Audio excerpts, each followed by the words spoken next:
Welcome back. Got another exciting cook today. I just figured I'd give you a quick look at this ribeye before I season it up. But this is a Cowboy ribeye. They call it a Cowboy ribeye because the bone is still in it, not to be confused with the tomahawk. But just take a look at that piece of meat. Like, she looks real good. What I did do to this is it's been in the fridge for about 7 hours, and I lightly sprinkled some coarse kosher salt on it, kind of like a dry brine. And to prep this up today, we're going to just go ahead. I'll just do the one side and show you how I do it. We're going to just put a little bit of olive oil on it. We're going to rub it around. We're going to get it on the sides and everything too. But like I said, I'm just going to show you this. And the seasoning we're going to use, if you didn't see it already, we're going to use this brown sugar bourbon. Like I said, this is my favorite stuff to do on on steak. But we're just going to go ahead, go on pretty liberal like usual. This is a big cut of meat. It's like a pound. I think it was like 1.6 pounds. So that'll be good. I'm going to go ahead and pat that in. I'm going to get all the ends and sides, and I'm going to get the other side, and yeah, we'll pick back up when it's out on the grill. So we're down at the Weber Kettle, and the way we're going to cook this steak tonight is, if you haven't guessed already, we're going to do reverse sear on it. So I'll just go ahead and open it up. I do have it set up a bit different today. We're not using a slow and sear, but instead we're using the 2 Weber charcoal grates. I got it filled up with some, it's the Red Bag Royal Oak. It's all natural lump. There the ribeye is. I just put it on. I got a temp sensor plug, or probe right into it.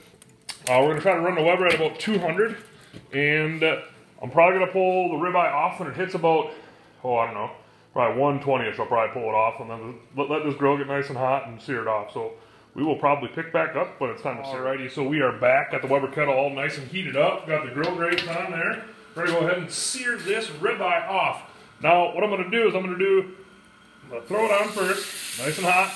I'm going to do 1 minute like that, turn it, do another minute, and then flip it, turn it, 1 minute, turn it. So it'll be on for another 4 minutes. So I will give you a look once it's plated. 1 minute in, and I decided just to show you what I'm going to do. I explained it might have been a little confusing. I'm going to go ahead and take the steak and kind of just rotate it like that. Put it back on, do that for 1 more minute, and then I'm going to flip it and do the same exact thing. So now we will pick back up when it's all plated up and time to eat. Alrighty, so we are back, and it is time to eat. You can see the nice cross-hatch pattern on there. Really nice sear lines. We got some potatoes to go with it.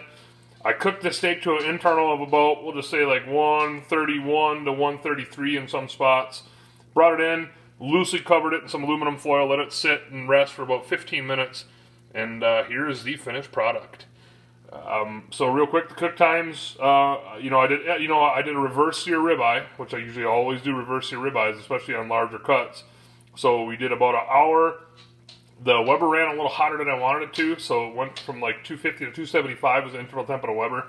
And I pulled the steak off at about 120 degrees, cranked the Weber up, put the grill grates on, and seared it for 2 minutes on each side. Did 1 minute, turned it, 1 minute, turned it, flipped it, and the same thing. And here we are. So yeah, I'm going to go ahead and eat. You guys and girls have a good night. I really appreciate you watching, and we'll catch you on the flippity flop.